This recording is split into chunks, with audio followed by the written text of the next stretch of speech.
ઇન્ફ્લુએન્સરનું જોઈને અનરિયલિસ્ટિક body images create કરવાનું મન થાય, પછી આપણી તેવડ નથી. પછી એનું જોઈને આમ કર્યા કરો તમે, એ બધું માપ કરવાની જરૂર નથી. એ જે હોય તે બરાબર છે. હવા ભરીને ટાયર કડક કરવું, સ્ટ્રોંગ બનાવવું, આ મસલ્સ છે, આપણા હાથ પગ છે, આ સીએટનો પ્રોડક્ટ નથી કે આપણે એમાં કંઈ હવા ભરે રાખવાની. એ કોઈકનું જોઈને બસ સિક્સ પેક તૈયાર થવું છે ને આવા વાળ હોવા જોઈએ ને આવી ચામડી હોવી જોઈએ ને આવો દેખાવ હોવો જોઈએ ને. જે છે એ બરાબર જ છે.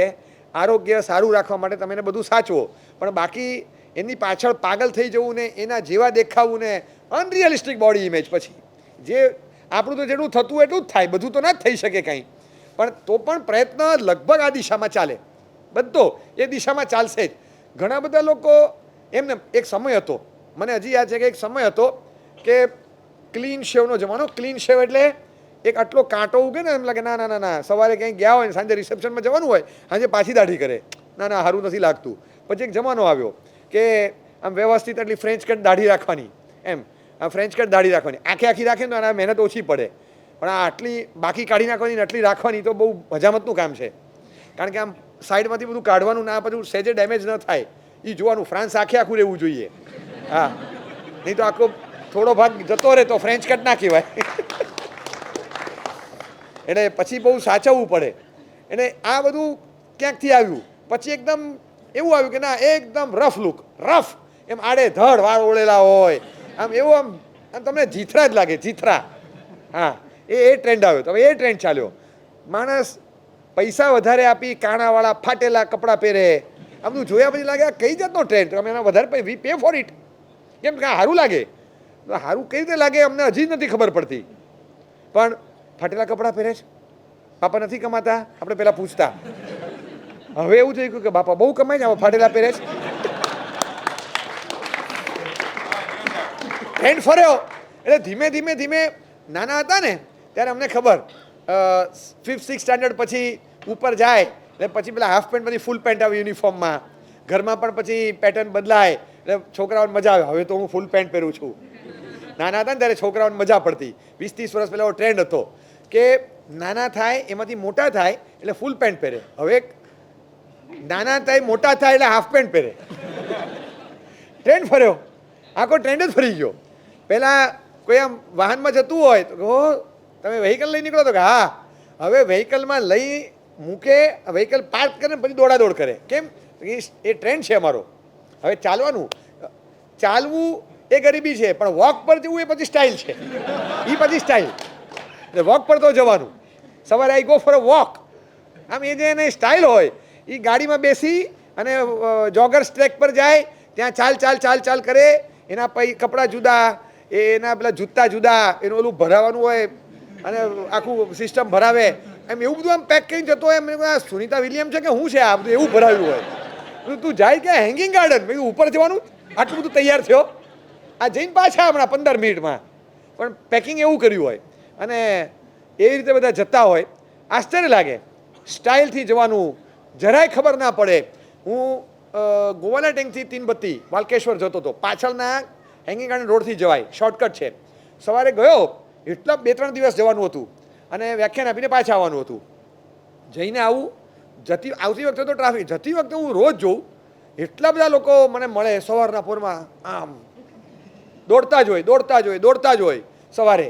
અને આખો એ ટ્રેન્ડ 40, 45, 50, 35 બધા. કેટલાક અનહેલ્ધી થયા હોય એટલે દોડે, કેટલાકને હેલ્ધી રહેવું છે એટલે દોડે, કેટલાક હેલ્થ કોન્શિયસ છે એટલે બીજાને તકલીફ પડી એ જોઈને સાવચેતીથી પહેલેથી દોડે, કેટલાક આજુબાજુવાળા બધા દોડે છે એટલે દોડે. પણ એ દોડવાનું બધાએ દોડતા હોય. અને આમ તમે જુઓ ને, બાબા ગાડી હોય નાની, બાબા ગાડીની અંદર આમ પાર્સલ પેક કર્યું હોય, તમે સીધું સ્ટેમ્પ મારીને કુરિયર કરી શકો એડ્રેસ કરીને, એવું પેક કરેલું હોય. એટલું નાનું બચ્ચું હોય, નાનું આમ 10 મહિનાનું, 12 મહિનાનું, 1.25 વર્ષનું બાબા ગાડીમાં હોય. એને બાબા ગાડીમાં આમ ચલાવતી હોય કોઈ બાઈ, પેલી મેડ સર્વન્ટ હોય એને ચલાવે. આ બાજુ એ ટ્રાફિક હોય, આ બાજુ જાઓ તમે, વચ્ચે તો ચલાય નહીં, વાહનો જતા હોય. અને આ બાજુ પણ પાછા કોકને કોક દોડતા હોય. પછી 1-2 વખતમાં ખબર પડી કે કોઈ બેન છે એ આ બાજુ ચાલે છે, એના હાથમાં એક સાંકળ છે, એક કૂતરો છે. એ કૂતરાને લઈને સવારે ફરવા નીકળ્યા હોય અને કાનમાં બધું ભરાવેલું હોય ને હાથમાં સાંકળ હોય. એ ગ્રેહાઉન્ડને સાથે લઈને ફરવા નીકળ્યા હોય. આ બાજુ એમનો જ દીકરો છે, એ બાબા ગાડીમાં છે, પેલી મેડ સર્વન્ટ એને ફેરવતી હોય. આપણે જોઈએ તો આશ્ચર્ય લાગે આપણને કે એમને પૂછાય તો નહીં કે તમે કોને જન્મ આપ્યા બેમાંથી, પૂછાય નહીં.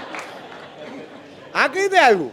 આ બધું છે ને સ્ક્રીન ઇમ્પેક્ટ છે. જોઈ જોઈને શીખ્યા કે છોકરો આયાને આપવાનો અને કૂતરાની માયા રાખવાની અને લઈને નીકળી પડવાનો હવારના પોરમાં. આ આપણી, અને ખરેખર તમને કહું કે ઘરે તપાસ કરીએ ને તો ખબર પડે આ જેટલો ટાઈમ ખાય ને એટલો આને નથી મળતો. આ એટલો આ 4 પગવાળાને એટલો ટાઈમ મળતો હોય, આ 2 પગવાળાને પોતાના દીકરાને એટલો સમય ના મળતો હોય. એટલે પછી છોકરો મોટો થશે ત્યારે કહે છે મમ્મી પેલાનું પતી ગયું હોય તો પછી મારું કરવા આવજે, પહેલાં એને હાચવવાનો. આ બધું સ્ક્રીન ઇમ્પેક્ટ છે. અને પછી એ જોયા પછી લાગે કે આ બધી અસર આવી હોય. અસર જોઈ જોઈને આપણે બધું શીખ્યા હોઈએ, પણ આ બધું જોઈને જે શીખ્યા અને આપણે મૂળમાં ફિઝિકલી ફિટ રહેવું છે, બસ એ આરોગ્યનો એક નિયમ હોય બરાબર, પણ એમાંથી સ્ટાઇલ લેવાની. આરોગ્ય કરતાં પણ વધારે સ્ટાઇલ, ફિટનેસ કરતાં પણ વધારે ફીચર્સ, તમારા કેરેક્ટર કરતાં પણ વધારે બ્યુટી, દેખાવ, એ બધા પર જે આપણે ફોકસિંગ વધારે હોય છે ને એની બહુ કિંમત નથી જ. એટલે આપણે જો વિચારતા હોઈએ કે આપણે દેખાવમાં સારા હોઈએ તો ચોક્કસ એ તમારું નસીબ અને તકદીર બહુ સારું, પણ એવું જરાય માનવાની જરૂર નથી કે જે દેખાવે સારા હોય એને જિંદગી એની આખી સારી જ રહેશે, એવું જરાય છે જ નહીં. કદાચ દેખાવ એવરેજ હશે પણ તમારી જિંદગી આખી સારી રહે, મનમાં શાંતિનો અનુભવ રહે, બસ સંતોષ રહે તમને પોતાની લાઈફથી, બસ એવા થવાનું છે. તો એ માટે થઈને આપણે કોની ઇમ્પ્રેશનમાં આવવું? આ સ્ક્રીન ઉપર જોઈને અનરિયલિસ્ટિક બોડી ઇમેજ ક્રિએટ કરો, આવા થાવ, એના માટે દોડો, ડમ્બેલ્સ ઉપાડો, આમ કરો તેમ કરો. કોઈક વાર લિગામેન્ટ ફાટી જાય તો ચાલે, હાડકાં હલી જાય તો ચાલે, વજન વધારે પડતું ઉપડી જાય તો ચાલે. ટાઈમ પપ્પા મમ્મીને આપવાનો તો એના બદલે પેલા જિમ્નેશિયમમાં આપી આવે. પપ્પા મમ્મીને કહી દે કે તું સમય કરવા જતી રહે, હું જિમ્નેશિયમમાં જતો રહું છું. 2 જણા 2 સમય કરીને આવે થોડી વારે. એટલે આવું બધું ચાલતું હોય, કારણ કે આ જોઈને શીખ્યા. જેવું અનરિયલિસ્ટિક પેલું હોય ને એવું જ એકદમ અનહેલ્ધી કન્ટેન્ટ ગમે તે મળે સ્ક્રીન ઉપરથી લઈ લેવાનું. ઇન્ફ્લુએન્સર તો શું બોલશે, આપણને શરમ આવે, આખી દુનિયાને શરમ આવે એવું બકી મારે છે. અને પછી ખખડાવીને કોર્ટવાળાએ કહી દે, બધા જ કહી દે, પછી ફેરવી તોડે, ગમે તે કહી દે. પણ આપણને પણ થાય કે બોલતા પહેલાં કંઈક ભાઈ વિચાર તો કરો. તમે કંઈક તો વિચાર કરો કે પાણી લઈએ, નળમાં ફિલ્ટર રાખીએ છીએ, તો મોઢા પર નહીં તો મગજમાં ક્યાંય ફિલ્ટર તો રાખો. અનફિલ્ટર્ડ થોટ્સ તમારા નીકળી જાય, એ શબ્દ રૂપે સીધા નળમાંથી બહાર આવી જાય.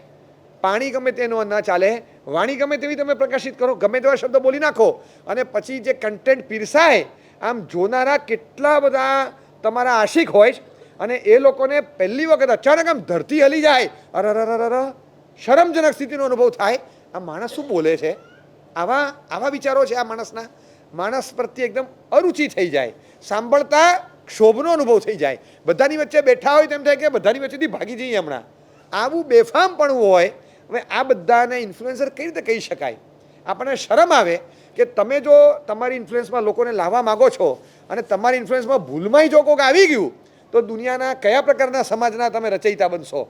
એટલે અનહેલ્ધી કન્ટેન્ટ એવું આપશે જેમાં જરાય લેવાય નહીં. ગમે તે કન્ટેન્ટ પીરસી દેશે તમને. એ કન્ટેન્ટ આપણી પાસે આવવું જ ન જોઈએ.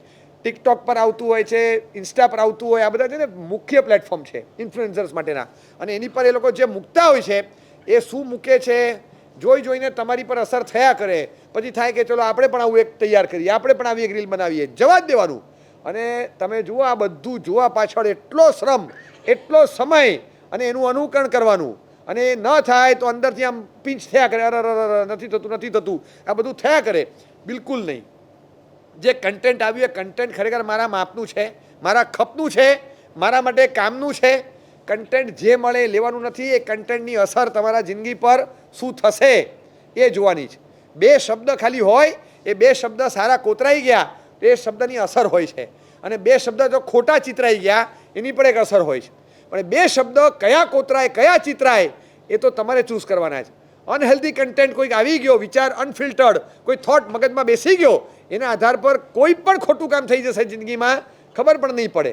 આપણે લાગે બહુ મોટા માણસો હોય, નામાંકિત માણસો હોય, સમય જાય ને બધા લોકો ભૂલી જાય, પણ પછી ખબર પડે કે મૂળમાં તમારા વિચાર કેવા ભાઈ, મૂળમાં તમારા વિચાર કેવા. તમે આવા કન્ટેન્ટની રિચનેસ તમે જુઓ. હું તો આજે કહું, મને કહે કે આપણી સામે એવા એક ઇન્ફ્લુએન્સર બેઠા છે, હું તમને બહુ પ્રામાણિકપણે કહું છું કે હું પોતે છે ને કેટલીક વ્યક્તિઓથી એટલો બધો ઇન્ફ્લુઅન્સ થયેલો છું ને કે હું પોતાની જાતને ઇન્ફ્લુએન્સર નથી માનતો, બહુ સારા ઇન્ફ્લુએન્સર્સની અસર લેનારો માનું છું.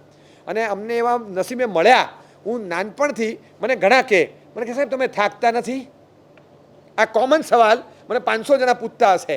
સાહેબ તમે આખો દિવસ બિઝી રહો, લોકો આવે જાય, બીજું ત્રીજું લખવાનું વાંચવાનું કંઈ ને કંઈ ચાલુ જ હોય, તમે થાકતા નથી?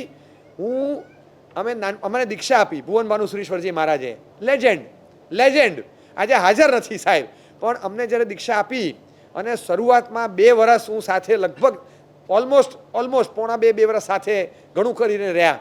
અને એ વખતે વિહારોમાં એમની ઉંમર 80, 81, 82 છેલ્લી. અને એ 2 વર્ષ, સવા 2 વર્ષમાં મેં જે જોયું છે ને, અમારી સ્પીડે 6 કિલોમીટર 1 કલાકમાં ચાલવાનું સવારે. અને સવારે ચાલતી વખતે વિહારમાં ચાલવાનું હોય, એવો ટ્રાફિક એટલો બધો એ સમય નહોતો. ઉદયમ હૃદયમ આમ બૂમ પાડે એટલે અમે 2 જણા આવી જઈએ અને અમારો હાથ પકડે અને પછી ચલો હવે જો હું તમને સમજાવું, 2-4 સવાલ પૂછે, 2-4 પાઠ આપે, રસ્તામાં નીચું જોઈને ચાલે અને સાથે સાથે કંઈક શીખવાડે. મકાનમાં પહોંચીને તરત બીજું કામ ચાલુ કરે, ત્રીજું તરત. તમને કહું સમયનો ઉપયોગ કેવો, ટાઈમ મેનેજમેન્ટનું મને પૂછો જ. આપણે ત્યાં છે ને, તમે સાંભળ્યું હશે 4 લોગસ ના આવડે તો 16 નવકાર, બરાબર? 4 લોગસ ના આવડે તો 16 નવકાર કરવાના, પછી આપણે પતી ગયું. પણ બધાનું પતે ત્યાં સુધી લોગસ શરૂ ના થાય. સાહેબ સવાલ પૂછે, આમ આપણે હિસાબ પૂછ્યો ને, સવારે શું કર્યું, બપોરે શું કર્યું, પ્રતિક્રમ પછી રાત્રે શું કર્યું, 1 કલાક 8 થી 10 માં શું કર્યું, બપોરે 4 થી 6 માં શું કર્યું. સાહેબ એમ પૂછે, આ કાઉસક 4 લોગસનો પતી ગયો અને બીજાનો નહોતો પત્યો, 15 સેકન્ડ શું કર્યું? તમે સમજ્યા? એ 15 સેકન્ડનો હિસાબ માગતા, આ રીતે પૂછતા. અમને તો લાગે કે ક્યાં માઇન્યુટ ટાઈમ મેનેજમેન્ટ શીખવાડતા અમને. અમે આખો દિવસ સાહેબને કામમાં જોતા, 1 સેકન્ડ આડા ન પડે. ભુવન ભાનુશ્રીશ્વરજી મહારાજ મેં નજરે જોયા જ. હું બહુ ઇમ્પ્રેસ થયેલો એમની અપ્રમત્તતાથી, એમની ફિટનેસથી, એમની આમ કામ કરવાની સ્પીડ, આવડત, એક્યુરસીથી. એક સાથે મલ્ટિપલ 10 વસ્તુ એટેન્ડ કરતા હોય, દિવ્યદર્શનનો લેખ લખવાનો હોય, કુમારપળભાઈ આવે તો એને એનું માર્ગદર્શન આપવાનું હોય, 5 જાતની પ્રવૃત્તિ હોય એનું ડિસ્કશન ચાલતું હોય, સંઘના ટ્રસ્ટી આવે તેની સાથે વાત કરવાની હોય, પાછું બપોરે વ્યાખ્યાન હોય, સાંજે સાધુની વાંચના હોય, પોતાનો જાપ, બધું એડજસ્ટ કરવાનું, બધું જ, એક વસ્તુ ચૂકે નહીં. અને મલ્ટિપલ ટાસ્કિંગ, બધું કરી શકે. સાહેબને પૂછતા, સાહેબ આટલો બધો વિહાર હતો, તમે મને શું પૂછો? હું સાહેબને પૂછવા 10 વાર ગયો કે સાહેબ આટલો બધો વિહાર હતો તો આપણે થાક ન લાગે? લાગે, થાક તો લાગે જ ને, કેમ માણસ નથી? થાક તો લાગે. તો સાહેબ આરામ કરો ને થોડી વાર. હા, બહુ સરસ વાત, મેં કરી લીધો આરામ, મેં આરામ કર્યો. સાહેબ આપ તો ક્યારના લખો જ છો, આપણે આરામ ક્યાં કર્યો? મને કે આરામ એટલે શું? થોડી વાર આરામ કરો. બીજું હા એટલે આરામ એટલે શું? મને કે આરામ એટલે મને કે લાંબા થવું એટલે આરામ?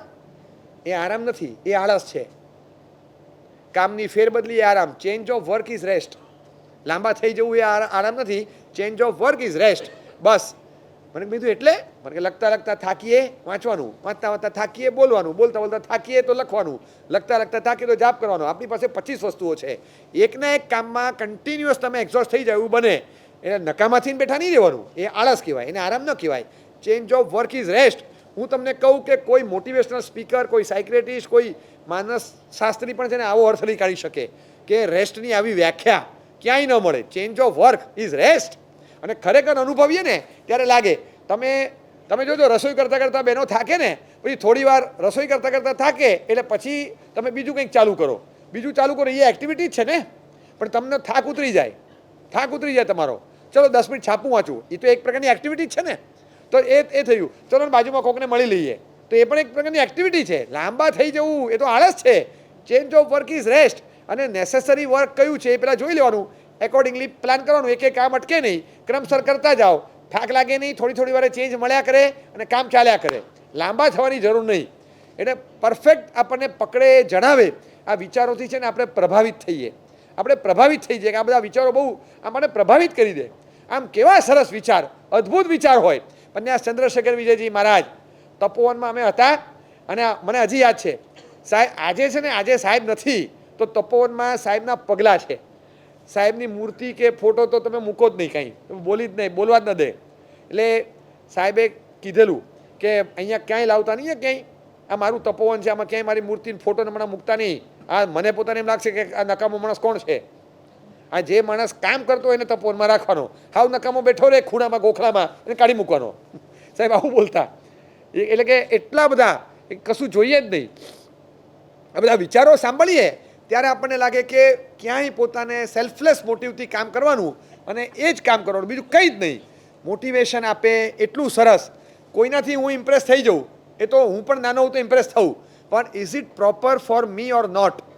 અને કદાચ બહુ સારી વસ્તુથી હું ઇમ્પ્રેસ થયો છું, પણ at this certain stage is it appropriate for me or not? એ પણ બાજુ મારા સાહેબ જોતા.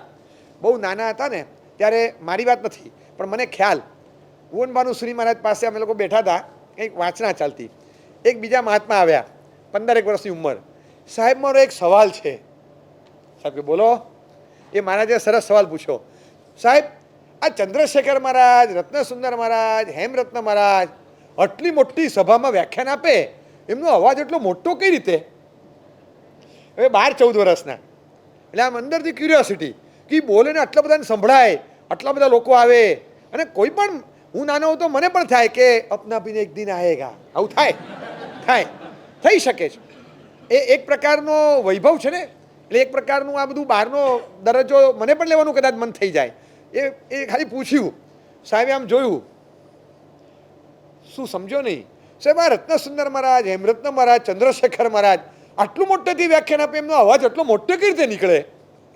સાહેબ કે તારે જેટલા હતા ને ત્યારે 10 વર્ષ સુધી ચોટલી બાંધી, ઊંધા ફરી, ભીત સામે મોઢું રાખી, મોટેથી ગાથા ગોખતા હતા, ભણતા હતા. 8 કલાક મોટેથી ગાથા ગોખીને બોલે. એમાં એમનો અવાજ મોટો થઈ ગયો. જા ભણવા બેસી જા, તારો થઈ જશે, જા બેસી જા. આપણે લાગે કે એમને જે કીધું ને એનું ઇંગ્લિશ ટ્રાન્સલેટ કરવું એમ કહેવાય કે yes you are impressed by a good thing at a wrong time. જા, બહુ સારી ચીજથી ઇમ્પ્રેશનમાં આવ્યો છે પણ ટાઈમ બરાબર નથી, હજી વાર છે, અત્યારે ભણવા બેસ. બહુ પરફેક્શન હતું કે તમારી ઉંમર વગર હજી તમે 18ના 22ના થયા નથી, 12ના ને 14ના છો, અને શું શીખી લો તમે સ્ક્રીન ઉપરથી? મને કહો તો ખરા. બોલી ના શકીએ, સમજી ના શકીએ એવું તમને શીખવાડી દે. કઈ આઈડિયોલોજીને કઈ વસ્તુ શીખવાડવામાં આવે? આ ટાઈમિંગ વગરનું. સાચું ખોટું છોકરાઓને શીખવાડવું જોઈએ, અરે પણ કઈ ઉંમરે એ વિચાર નહીં કરવાનો. એટલે દરેક વસ્તુમાં timing, as per time, as per age, as per necessity, as per capacity, એ જોવાનું કે નહીં જોવાનું? જોયા વગર બધાને, મને ઘણીવાર કહેવાનું મન થાય કે બધા જ એમ કહે છે ડ્રીમ બિગ, મોટા સપના જોતા શીખો. અરે જોઈને તો દુઃખી થઈ જાય છે. જોવા માટે શું જોઈએ? આંખ બંધ કરો એટલે સપના દેખાય, પછી ખુલ્લી આંખે સપના પૂરા નથી થતા એ દેખાય. આંખ બંધ કરો, બધા સપના જોઈ લીધા મેં, પણ પછી ખુલ્લી આંખે જે દેખાય એ મને આમ ટેરર જેવું, હોરર જેવું લાગે છે. હું શું જોઉં? પછી મને એમ થાય કે ખરેખર બધાને એ જોવાનું હોય કે આપણને જરૂર હોય ને એટલા જ સપના જોવાના. શેના માટે મોટા સપના જોવાના? શેના માટે? ખાલી દુનિયા મોટી છે, તમે આગળ વધો એમાં કોઈને ના પાડી, કોઈ ના, પણ બધા જ મોટા સપના જુએ તો ઇઝ ઇટ બધા જ કામ મોટા એવી રીતે કરી શકવાના છે? કોહલીનો જે ટ્રેક રેકોર્ડ હોય એવો ટ્રેક રેકોર્ડ ભુવનેશ્વર ને બુમરાહ બધાનો હોય કંઈ? અને આ જેટલી વિકેટ લે એટલો કોહલી લેવાનો છે? દરેકના પોતપોતાના ફિલ્ડ હોય, એકોર્ડિંગલી તમારી ફિલ્ડ પ્રમાણે તમારે એ દિશામાં વિચારવાનું હોય. બધા એક જ દિશામાં આગળ વિચારે. બધા એમ વિચારે તો કોઈ દિવસ ન થાય. ડ્રીમ બિગ એમ ન હોય. બધા પોતાના ક્ષમતા મુજબ, પોટેન્શિયલ મુજબ, પોતાની આવડત મુજબ, આ તકદીર મુજબ. 2000 વારનો બંગલો હોય તો કેવું? બરાબર છે, પણ એ 200 વારનું કપાળ નથી મારું. તો 2000 વારનો બંગલાનું સપનું જોઈ લઉં અને કપાળ મને કાંઈ માટે ટૂંકું લાગશે. પછી એમ લાગે કે જવા દે, આપણા કપાળના ને સ્ક્વેર ફીટના કંઈ મેચ થાય એવું છે જ નહીં, આ ટૂંકું જ પડે છે હંમેશા. એટલે વિચારવાનું બધું અહીંથી છે. પૂરું કરવા માટે આ જોઈએ, વિચારવા માટે આ જોઈએ. હવે આ હોય ને આ ન હોય તો માણસ દુઃખી જ થાય. પછી અહીંથી આ બે બાજુ દુખે, મારું માથું ચડે છે, પૂરું જ નથી થતું. ડ્રીમ આવે જ નહીં, કશું જ નહીં. ઇન્ફ્લુએન્સ આપણે આપીએ એટલે અનહેલ્ધી કન્ટેન્ટ આવી જાય, ઇનએપ્રોપ્રિએટ આવી જાય, અનવોન્ટેડ ડિઝાયર્સ પ્રગટ થઈ જાય બધાને. હા સાહેબ, અમારે તો યંગ એજમાં કરિયરમાં તો બધા એમ જ કહે કે એમ્બિશન વધારે રાખવી સારી, જેટલા વધારે એમ્બિશિયસ એટલા તમે વધારે આગળ વધી શકો. તો એ નહીં રાખવાનું. એમ્બિશિયસ એટલા તમે આગળ વધી શકો, એના કરતાં એટલું તમે આગળ વધવાનું વિચારી શકો. આગળ વધવા માટે ખાલી એમ્બિશન કામ છે? નહીં તો કોઈ કહે ને કે my dream is to become ambitious because इसमें सिर्फ सोचने का, करने का कुछ नहीं. તમે સમજ્યા? My dream is to become ambitious બનવું એટલે એમાં ખાલી એમ્બિશન જ રાખવાનું ને, બીજું કંઈ કરવાનું તો છે જ નહીં. એટલે એમ્બિશન રાખો એની ના નથી, પણ એમ્બિશન તમારા ક્ષમતા મુજબનું હોવું જોઈએ ને. પાછું તમારી પાસે 0.5 મીટરનું એક પેન્ટ પીસ હોય તો હાફ પેન્ટ થાય કે ફૂલ પેન્ટ થાય? માંડ હાફ પેન્ટ થાય, બરાબર છે. 0.75 હોય તો થઈ જાય હરખું. બાકી તમારે 120 140 જે જોઈએ તો જોઈએ જ ને. હવે એ કઈ રીતે થાય? પણ નથી થાય. 0.75 છે, હા બરાબર છે, પણ ડ્રીમ બિગ સપનું જુઓ, પણ થવું જોઈએ ને. પણ 0.5 મીટરમાંથી ચડ્ડી જ થાય, પેન્ટ ના થાય ભાઈ. ના થાય તો ના થાય, એમાં કઈ રીતે થાય? એ પોત જોવાનું, ફાળવે જે ટુકડો કેટલો છે એ જોવાનો, એમને એમ તો ના આવે. હા,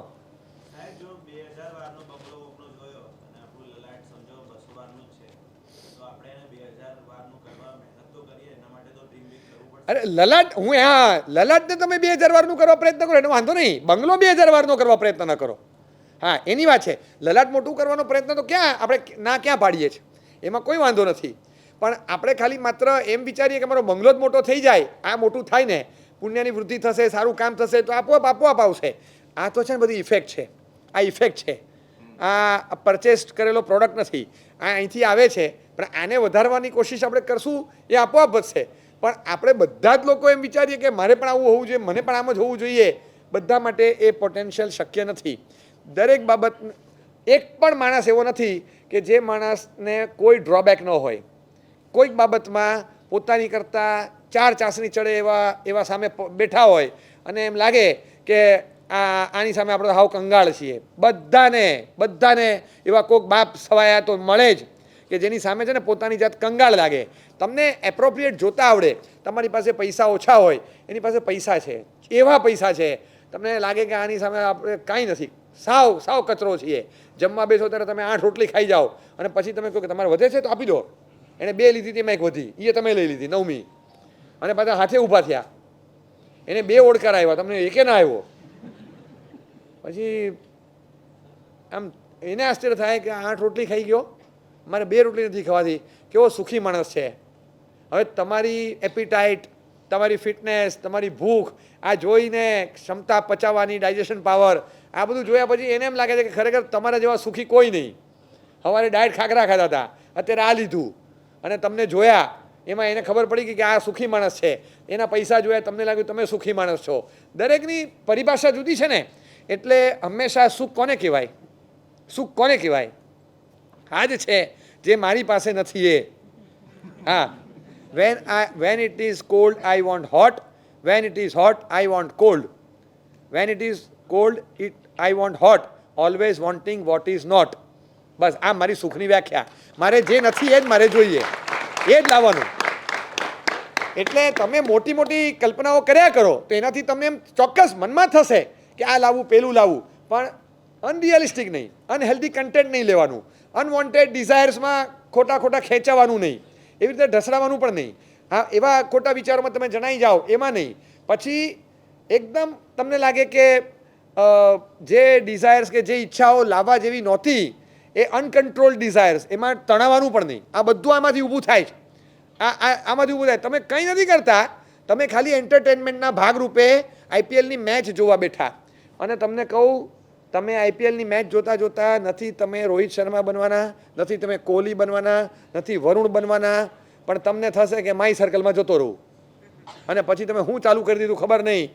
તમે તો એમ હતું કે કોક રમે છે ને હું જોઉં છું, તમને ખબર જ નહોતી કે હવે હું રમું છું ને હું જોઉં છું. પછી હું એવું રમું છું કે આખું ઘર જોવે છે કે હું રમે છે. અને પછી અંદર જે જાય અસર તો જુઓ. મને ઘણીવાર એમ થાય કે આ બધા સો કોલ્ડ ઇન્ફ્લુએન્સર્સ પુણ્યશાળીઓ છે કે આજે સેલિબ્સ બન્યા છે, દુનિયા તમને લાખોની સંખ્યામાં ફોલો કરે છે, અને તમે આટલા મોટા ફોલોઅર ગ્રુપના માલિક બની બેઠા છો. તમારું એક સ્ટેટમેન્ટ 10-20 હજાર કે 50-50 હજાર કે 2-2 લાખ લાઇક મેળવી લે છે. ઇન્સ્ટા પર તમારા હજારો લાખો ફોલોઅર્સ છે, બધું છે, પણ તમારા એક સ્ટેટમેન્ટની અસર શું છે? તો તમે કઈ ચીજને પ્રમોટ કરો છો? તમારું નામ પડે અને 25-50 કરોડ લોકોના કાન ઊંચા થઈ જાય એવું તમારું ફન ફોલોઈંગ છે. તો તમારી જવાબદારી કેટલી હોય? કેટલી? આ એક ઘડિયાળ છે ને કાંડા પર રહેલી ઘડિયાળ આગળ પાછળ થાય, મને એકલાનું નુકસાન છે, પણ ગામની વચ્ચે ઊભેલો ટાવર ક્લોક આગો પાછો થાય ને 5000 માણસ એને જોઈને કામ કરે છે, બધા આગા પાછા થશે. ટાવર ક્લોક એ 5000 લોકોને ટાઈમ બતાવે છે. એની જવાબદારી છે કે એને 1 સેકન્ડ આગા પાછા ન થવાય. હા, ચોવિયાર કરનારા 5000 હોય તો બધાને મોડું થાય, કાં તો બધા વહેલા ભૂખે રહે, એટલે કારણ કે આ આગળ પાછળ થઈ ગઈ. આપણી એક ઘડિયાળ આગી પાછી તો મને નુકસાન, વોલ ક્લોક પર નુકસાન થાય તો 5 જણને ઘરમાં નુકસાન, દિવાલ પર જોવે, પણ ટાવર પર જોવે ને. આ ટાવરિંગ પર્સનાલિટી છે બધા. એ લોકો જો ગમે તે ચીજ કન્ટેન્ટ પ્રમોટ કરે તો આશ્ચર્ય થાય. આખા દુનિયામાં દર વર્ષે કરોડો લોકો મરે છે કેન્સરથી. દર વર્ષે નવા 1.5 મિલિયન એટલે 15 લાખથી વધારે કેન્સર કેસીસ ડિટેક્ટ થાય છે માત્ર ટોબેકોના કારણે. લાખો કેન્સર હોય છે, એમાં ટોબેકો ચ્યુઇંગના કારણે દર વર્ષે ભારતમાં 15 લાખ નવા કેસ પેદા થાય છે. અને આ ડેટા 2-3 વર્ષ પહેલાંનો, હમણાં વધી ગયો. હવે આ બધું વધ્યા કરે અને આપણને પોતાને એમ થાય કે આ કેટલી તકલીફ. આ એક tobacco chewing is injurious to health. એક બાજુ કાયદો સ્ટેચ્યુટરી વોર્નિંગ મારે છે, બીજી બાજુ ડેટા રિસર્ચ બધું જ સાયન્ટિફિકલી એપ્રૂવ કરીને કહે છે કે આ ટોબેકો ચ્યુઇંગ ખરેખર આટલા મોટા પ્રમાણમાં કેન્સર વધારે છે. અને તોય આ બધા સેલિબ્રિટીઝ બધા ટશન કા જશન કર્યા જ કરે અને કમલા પસંદ ઠોક્યા કરે. તો ત્યારે આપણને થાય કે આ જવાબદારીના સ્થાને છે. Do you know what the hair you are promoting? આ તમને બધા ફેન ફોલોઈંગ કરનારા બધા અમારા લબરમુછિયાઓ છે એ શું કરવા માંડશે? તમને જે પસંદ હોય, તમને આમળા પસંદ કે કમળા પસંદ જે હોય તે, પણ આ છોકરાઓને શું પસંદ પડશે? એને બચારાને તો તું જ પસંદ પડ્યો છે, પણ એ શું લેવા માંડશે? આ બધા મોટા માથાઓ એને એટલી ખબર ન હોય કે મારે આ પ્રમોટ કરાય કે નહીં, મારે આ વસ્તુ મુકાય કે ના મુકાય. બસ 1 કરોડ 2 કરોડ 3 કરોડ જીતો ધનાધન. અલા જીતો ધનાધન કેટલા લોકો જીતે? તમે 1000 રૂપિયા લગાડો, 1000 રૂપિયા એટલે પહેલાં એપવાળા 150-200 લઈ જાય, 15-20% તો ફેન્ટાસી એપવાળા લઈ જાય, એ તો કન્ફર્મ છે, બરાબર. હવે 28% તો જીએસટી જાય, એટલે 280 તો એમાં ગવર્મેન્ટના ગયા.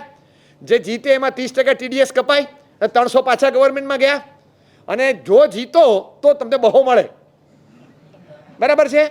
અને એમાં જીતવાના ચાન્સ 0.00000 મીંડા અને પછી 667% આટલા જીતવાના ચાન્સ છે. તમે ટીમ બનાવો, ટીમ બનાવવાના 7 લાખ જાતના કોમ્બિનેશન થાય છે. ડેરિવેશન કોમ્બિનેશન કેટલા? 7 લાખ અલગ અલગ ડેરિવેશન કોમ્બિનેશન છે. એમાં તમારું કોમ્બિનેશન સાચું પડવું જોઈએ. એમાં પાછા 110 બીજા ઉમેરો, ગુણાકાર કરો, કારણ કે કેપ્ટન વાઇસ કેપ્ટનના કોમ્બિનેશન બધા બદલાય ને. એટલે તમારે 70 લાખ કોમ્બિનેશનમાંથી એક સંભવિત તમારું સાચું પડ્યું. હું તમને કન્ફર્મ કહું, આની કરતાં વધારે ચાન્સીસ તો તમારા CM કે PM બનવાના છે. 100%.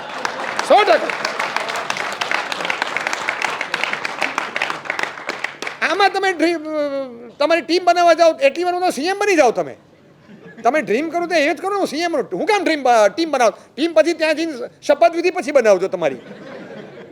આટલું આશ્ચર્ય થાય આપણે કે એક મેચ રમાય 24, લગભગ એમ કહેવાય કે 810 કરોડનો પબ્લિક લોસ છે. 810 કરોડનો આ ડેટા એ લોકો કહે છે. અને મારે બોલવાનો, અમારે તો નથી, ખીસું નથી પૈસા, પણ મન છે, બળે કે આ બધા અંદરથી ચચરે છે ને બધાને, એટલા કારણે એ ગુમાવાનું કોને?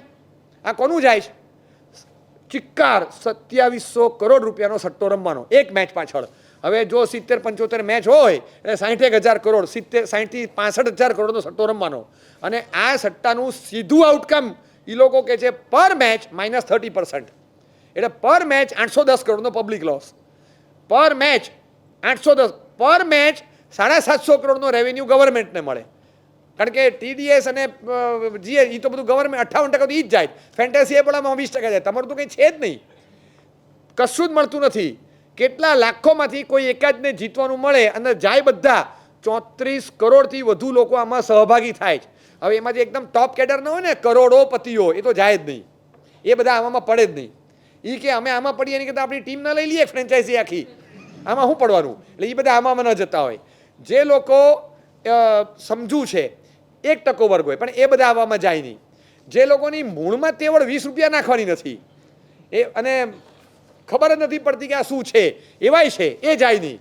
મીગર એવરેજ પર્સન્સ, જે લોકોને ખેંચીને ઘર ચલાવવાનું છે ને પછી તો 2 પૈસા બચાવવાના છે, એ લોકો જ આમાં જાય છે. એટલે મિડલ ક્લાસ, અને મિડલ ક્લાસમાંથી એકદમ હાયર મિડલ ક્લાસ નહીં, પણ લોઅર અને મિડલ ક્લાસ, એ લોકો આમાં વધારે જાય. અને એ લોકો એવરેજ પોતાના રકમના 10% ઇન્કમના આમાં નાખી દે છે અને બધા ગુમાવે. ટોટલી ગ્રોસ લોસ કેટલો પર મેચ 810 કરોડનો લોસ છે. આટલો હ્યુજ લોસ આ એક ટુર્નામેન્ટમાં 2 મહિનામાં પબ્લિકની પૈસાનો થાય તો આ પ્રમોશન કોણ કરે છે? કોણ કરે છે? બધું કર્યા પછી Y the hair you are saying કે इसमें આદત લગના યા આર્થિક જોખમ સંભવ હે? કાઢી નાખો આ શબ્દ. બોલો છો કેમ આ શબ્દ? અને જો એ શબ્દ વજનદાર હોય તો ઉપરનું પ્રમોશન શું? ઉપરનું પ્રમોશન શેનું? તમે બોલો છો અને પછી પાછા છેલ્લું વાક્ય બોલો છો એનો મતલબ કે જોખમ તો તમને લાગે છે. એટલે ખાલી છટકબારી, આ સટ્ટો નથી, આ તો ગેમ છે. તમે ગમે તે શબ્દ વાપરો પણ તમે આખી દુનિયાને છેતરો જ. આપણને ખબર પડે કે અસલી ચહેરા ઇન્ફ્લુએન્સરના બહુ કાળા અને કદરૂપા છે અને જરા પણ ઇન્ફ્લુએન્સર કહેવાય નહીં. આ બધા તમારું ધનોત કાઢી નાખે જો એના રવાડે ચડ્યા તો. આખો સમાજ અધપતનમાં જાય છે, આપઘાતો થાય છે. કેટલા આપઘાતોના મૂળ આ માય સર્કલમાં પડ્યા છે ખબર છે તમને? અલા ભાઈ, હું, મારા વાઈફ, મારા 2 બાબા, મારા પપ્પા, મારા મમ્મી, મારી બેન, મારો ભાણિયો, મારો ભત્રીજો, મારા ભાઈ, મારા ભાભી, આ મારી 11 છે. આ ધીસ ઇઝ માય 11 સર્કલ. મારે એને હાચવવાના. આ બધા વેચી આવું અને પછી પેલા આંકડા લેવા જતા રોકડા જતા રહે. આવા ધંધા ન કરાય. આ એવામાં મારે જવું નથી. અક્કલ બહુ ઓછા ને હોય, ઢાળ મળે પાછા જતા રહે. જે લોકો અને પ્રમોશનમાં લઈ જાય, તમે માત્ર તમને શું મળ્યું એ જુઓ છો, લોકો શું ગુમાવે જોતા જ નથી. લોકોને કેટલું નુકસાન થાય જોવાનું નહીં. એટલે કોઈ પણ વ્યક્તિ ખોટી રીતે જાય એ મને હજી યાદ આવે છે ને, શિક્ષણમાં બાળ શિક્ષાના પ્રમોટર હતા ગીજુભાઈ. એ ગીજુભાઈ બધેકાનો એક પ્રસંગ છે નાનપણમાં. મને એક ભાવનગરના શિક્ષક મિત્ર હતા, એમણે કીધેલો બહુ સરસ પ્રસંગ છે, ટચ થઈ જાય આપણને. એ જ્યારે ગીજુભાઈ ભણાવતા ત્યારે નાના નાના નિર્દોષ છોકરાઓની પાસે ભણતા. એમાં એક છોકરો આવ્યો અને પછી કીધું કે હજી તારી ચોપડી નથી લાવ્યો તું? તારે 2 દિવસથી કહું છું ચોપડા લઈને આવવાનું, તો તું ઓરલી સાંભળે, લખે નહીં કાંઈ, વાંચવાની ચોપડી નથી કાઢતો. છોકરો રડવા માંડ્યો. પછી કીધું કે સર, મારી પાસે ફીના ચોપડાના પૈસા નથી. કંઈ વાંધો નહીં, ભલે. તરત સર ઠંડા પડી ગયા, ખિસ્સામાંથી 10 રૂપિયા કાઢીને આપ્યા, કાલે ચોપડા લેતો આવજો, બરાબર છે? પછી કે સર એ બરાબર, પણ ફી કેટલી? તો કે 10. હવે બેચમાં 5 છોકરા હતા, સાથે 5ને ભણાવતા હતા. બીજે દિવસે છોકરો ક્યાંકથી લઈને 10 રૂપિયા લઈને આવ્યો, સરને આપ્યા. સરે જોયું કે આ એ જ છે જેની પાસે નહોતા, આ ક્યાંકથી લઈને આવ્યો છે. એ સરે શબ્દ કીધા કે આ શેના છે? તો કે ફીના. તો કે મેં કેટલા કીધા હતા? તો કે તમે 10 કીધા હતા. મેં 10 કીધા હતા, 10 નહોતા કીધા. 5 જણા ભણો છો ને, 5 જણા વચ્ચે 10 કહું ને તો બધાએ 10 આપવાના.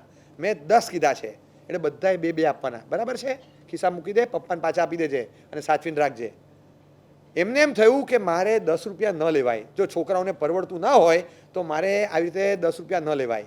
કે એ લોકોને ખાવાનું શું, ચલો હું તો 2 રૂપિયામાં મારું ચલાવી લઈશ, હું 5 ને બદલે 25 છોકરાને ભણાવીશ, મારે જો વધારે જોતા હશે તો, પણ મારે ન લેવાય. ભણાવનાર પોતે આ વિચાર, આ છે ને ગીજુભાઈએ શું ભણાવ્યું એની કરતાં ગીજુભાઈ શું ભણેલા છે, મને કેવું આ ભણેલા છે, માનવતા એમનામાં હતી.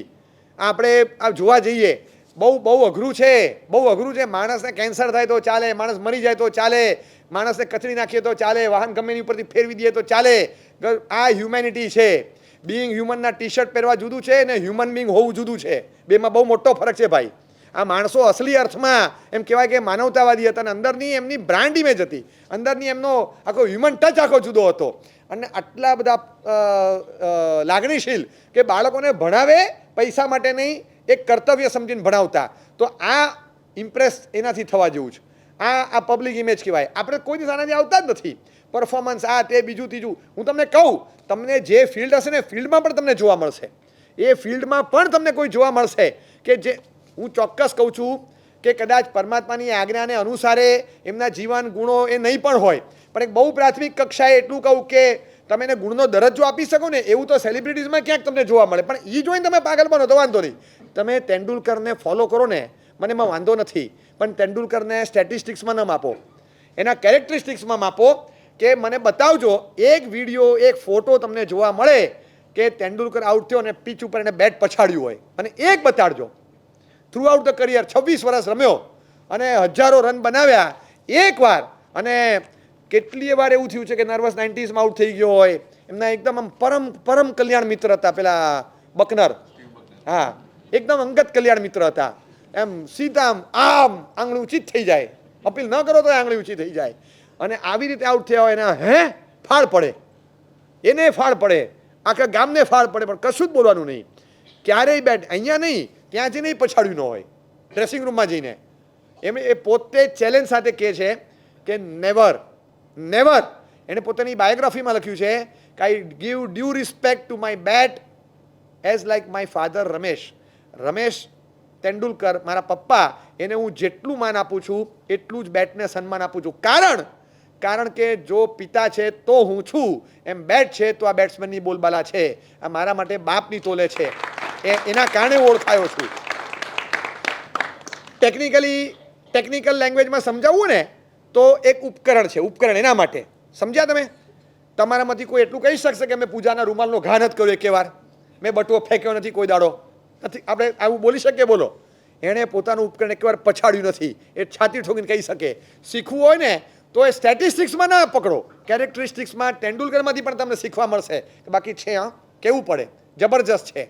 હાશિમ આમલા ત્રણેય ફોર્મેટમાં જ્યારે ટોપ પર હતો ને આઈસીસી રેન્કિંગમાં, ત્યારે એની 50% દરેક મેચની ફી કપાતી હતી. કારણ કે વાઇન કંપનીનો લોગો પહેરવો ફરજિયાત હતો. સાઉથ આફ્રિકન ક્રિકેટ બોર્ડે કરાર સાઇન કરેલો અને એને ના પાડી કે હું નહીં જ કરું. આટલું નુકસાન યુવા પેઢીને થતું હોય એવી ખોટી ઇન્ટોક્સિકેટિંગ દ્રવ્યને પ્રમોટ કરવાનું દુષ્કર્મ હું નહીં કરું. મારી જવાબદારી સ્થાને છે. ઘણા લોકો મને આ માનથી જોતા હોય, અને એ વખતે ભાઈ ટોપ પર હતા, ત્રણેય ફોર્મેટમાં એક સાથે ટોપ પર હતા. એ વખતે સળંગ 1.5 વર્ષ સુધી એની દરેક ફીના 50% કપાતા હતા, કારણ કે એ લોગો નહોતો પહેરતો, તો એને દંડ થતો હતો કે ચાલશે, અડધું કમાઈશ. પણ આ આટલું જતું કરવું, હું એમ કહું છું, વી કેનોટ સે it was charity, but we can say it was strength, it was purity. કે હું પીતો નથી એ જુદી વાત, પણ આ જોઈએ પણ નહીં, કશું જ નહીં. એની કેરેક્ટરિસ્ટિક્સ ગાંગુલીને પૂછે કે જેને આમ છે ને મનમાં, લોકોના મનમાં હજી આજે પણ એક છાપ છે કે આ ગાંગુલી છે ને સચિનની સદી ઓછી થાય એનું મેનેજ કરવાવાળો સૌથી પહેલો મેનેજર આ હતો કે સચિન વધારે સદી ન ફટકારે, ઓપનિંગના બદલે 4 નંબર પર 5 નંબર પર મોકલવાનું, પોતે ઓપનિંગમાં આવી જાય. આ એની એક જૂની છાપ, ખબર છે? જૂની છાપ હતી. પણ ગાંગુલીને પૂછવામાં આવ્યું કે એવો કોઈ લિવિંગ પર્સન છે કે તમે એનાથી બહુ ઇમ્પ્રેસ થયા હો? કાચી સેકન્ડમાં, 1 સેકન્ડ વિચાર કર્યા વગર કહી દીધું યસ સચિન, અમેઝિંગ. અમે સાથે હતા અને એક વખત શોએબનો બોલ વાગ્યો, અહીંયા કડાક કરતો જે અવાજ આવ્યો, હું દોડતો ગયો, મેં કીધું આર યુ ઓકે? તો યસ આઈ એમ ફાઇન. બસ. અને પછી એને બેટિંગ કરી, રન્સ બનાવ્યા. રાત્રે જોયું તો 2 ફ્રેક્ચર હતા, 2 ફ્રેક્ચર હતા. કઈ રીતે રમ્યો હશે કન્ટિન્યુઅસ પેન સાથે આવા તોપખાના સામે, મને ખબર નથી. મેડ ગુડ રન્સ, પણ અમેઝિંગ ફાઇટિંગ સ્પિરિટ કે અત્યારે ટીમને જરૂર છે તો આ વસ્તુ ગૌણ કરી દેવાની. હવે એ 5, 15, 25 રન એને જે બનાવ્યા એ મગજ પર છવાઈ ગયા એવા માણસ પર કે જે માણસ બધા પર છવાયેલો છે. એ માણસ એ બંગાળના પ્રિન્સ પર આ માણસ છવાઈ ગયો. એના આંકડાથી નહીં, એના આચારથી, એની એક ખમીરથી એ છવાઈ ગયો કે નહીં. એટલે એમાં કોઈ ચિંતા નહીં. અંદર ખમીર હોય તમે પકડો ને, દેશનું, શાસનનું, સંઘનું, ધર્મનું, તમારા મમ્મી કે પપ્પાનું, કોઈ પણ ઘસાતું બોલે અને તમને આમ એ ખબરદાર શાંત છું, એનો મતલબ એ નહીં કે કચડવામાં તું અમને આનંદ નહીં માણતો. આમ અંદરથી અવાજ આવે તરત કે અમારા ધર્મ શાસનનું, અમારા પપ્પા મમ્મીનું, અમારા ટ્રેડિશન્સનું બિલકુલ તું છે ને ઘસાતું બોલતો નહીં. આ તું જોઈ લેજે, તું શું સમજે છે, અમને શું સમજે છે? અંદરથી એમ ખમીર ઉછળે. 83માં ઇન્ડિયા વર્લ્ડ કપ જીત્યું. વર્લ્ડ કપ રમતા પહેલાં ઇન્ડિયા વર્લ્ડ કપ જીત્યું હતું, ખબર તમને? વર્લ્ડ કપ 83નો શરૂ થયો ત્યારે જ એમને જૂનમાં ફર્સ્ટ વીકમાં પાછા આવવાની ઇન્ડિયાની ટિકિટો આપવામાં આવી કે તમારે આ તારીખે ઇન્ડિયા પાછા જવાનું છે. અને એ વખતે વાંધો ઉઠાવ્યો હતો એકમાત્ર કપિલ દેવે કે સેમિફાઇનલ અને ફાઇનલ રમાય એ પહેલાંની ટિકિટો આપી છે, એટલે તમે એમને શું સમજો છો? એટલે કે તમે સેમિફાઇનલમાં આવવાના છો એમ. ઓલાએ ગોરિયાએ જરા હસીને કીધું, અચ્છા you think you will be qualified in semifinals? તો કે may be we also can be qualified, get qualified in finals. We may also win the cup. Possibilities તો બધી હોય છે. You cannot underestimate anyone. તમે એમને ticket વહેલી આપી દો એટલે તમે શું સમજો છો? એવું તો કઈ રીતે કહેવાય? ડૉક્ટર તમને કહે કે આમ તો સારું થવાના ચાન્સીસ 50% કહેવાય, પણ સારું થાય તોય મહિના 2 મહિનાથી વધારે તો નહીં ખેંચે. ડૉક્ટર એવું કહી દે એટલે આપણે હોપફુલી આપણે બધા પ્રયત્નો તો ચાલુ રાખો ને. આપણે પેપર મેડ આપી દઈએ ને પ્રાર્થના સભા માટે હોલ બુક કરી દઈએ ને લાકડા બોલાવી લઈએ ને ઠાઠડી તૈયાર, એવું બધું થોડું હોય કંઈ. એ કે હોપફુલી આપણે કામ તો કરવાનું કે નહીં. તમે એમને હાઉ ડેર તમે ટિકિટો આપો છો. ઓલો ગોરીઓ કે તમને ટિકિટો સમજીને આપી છે, મૂર્ખાઓ, અમારા હોટલના ખોટા ભાડા ન ખર્ચાય, 20 દાડા સુધી ખાલી મહેમાનગતિ કરવાની તમારી, મફતનું જમાડવાનું. એ કે અમે અમારા પૈસા રહીશું, ચાલ ટિકિટ તું વહેલી ના આપી શકે, ના આપી શકે ને, ટુર્નામેન્ટ પૂરી થાય કઈ રીતે આપે. ઓલા ગોરિયાએ કીધું એમ તું છે ને એકવાર સેમીફાઇનલમાં ફાઇનલમાં આવીને બતાવ, હું ગેરંટી આપું આખા ગામની વચ્ચે પ્રેસ કોન્ફરન્સ બોલાવીશ, 1000 માણસનું ટોળું ભેગું કરીશ, બધાની વચ્ચે આ તમને આપેલી ટિકિટ છે ને મોઢામાં નાખી ચાવીને ગળી જઈશ, બોલ. અને ખરેખર જે દિવસે વર્લ્ડ કપ જીત્યા ને એ દિવસે આખો એનો વિડીયો ઉતર્યો, પ્રેસ કોન્ફરન્સ થઈ, આ ગોરિયા સાહેબે કાગળ ખવાઈ નહીં પણ કાગળ ખાધો અને કીધું I am very sorry to all the Indians, I underestimated you. Kapil દેવે કીધું કે તમે અમને આ રીતે ના કરો. છે ને માણસનું ખમીર હોય છે, એ એના ફિલ્ડમાં હતું. તમે તમારા શાસન માટે, તમારા કુટુંબ માટે, તમારા માતા પિતા માટે કોઈ ઘસાતું બોલે એ ચલાવાય નહીં. એનું ખમીર એમાંથી એક અંશ લેવા જેવો છે તો ખમીરનો લઈ લીધો, કોકમાંથી એક શાંતતાનો કે પોતાના રિએક્શનને કંટ્રોલમાં રાખવાનો જે સંયમ છે સચિન પાસેથી એ શીખી લીધો. સચિન જેવું અપીશ કટ મારતા ના આવડે તો કંઈ નહીં, પણ આડેધડ ફટકારવાના નહીં કોઈને, મનને કંટ્રોલમાં રાખવાનું. રિએક્શન ફેક્ટર તમારે સીધે સીધું એમ આઉટબર્સ્ટ થઈ જાય એવું ના થાય, આટલું તો એમાંથી તમે શીખો. એમાં ક્યાં ના છે, એમ નથી કહેતો કે તમે આને 100% ફોલો ન કરો, પણ જે બાબતમાં કરવાના છે એમાં કરો ને. તમે બીજી બાબતોમાં ખાલી ફોલો કરો છો, બસ બીજી બાબતોમાં. હવે હમણાં પૂજા કરવા નથી આવતા, એટલે કે સાહેબ અહીંયા છે ને દાઢ આવી છે, દાઢ આવી પણ ચાલવાનું પગથી, પૂજા હાથથી. એમાં દાઢ આવી છે, દાંત દુખે છે, તમને રૂટ કેનાલ કરાવી છે, એમાં પૂજામાં તમને કેવી રીતે ખાડો પડે. હા પણ મને અહીંયા દુખાવો થતો હોય ને એટલે પછી આ દુખાવાના કારણે ઉપરથી નીચે બધું જ લપકારા મારે છે. એટલે પછી એમ જ થાય કે હવે મને અહીંયા આમ થાય છે, મને અહીંયા આમ થાય છે, એટલે મારે આજે નથી જવું પૂજા કરવા. તમે અનિલ કુંબળેમાંથી શીખો કે આખા ડાચું તૂટી ગયું હતું, હાડકાં ભાંગી ગયા હતા, આ જોસ તૂટી ગયા હતા, આમ આખા પાટા બાંધીને બોલિંગો કરી અને મેચ જીતાડી હતી. આ ફાઇટિંગ સ્પીડ એની હતી. તમે એ જોયું હોય તો તમે તમારા ફિલ્ડમાં એકોર્ડિંગલી તમે એને લાવો કે હવે આપણે એક દાઢ દુખેમાં પૂજા શું છોડવાની.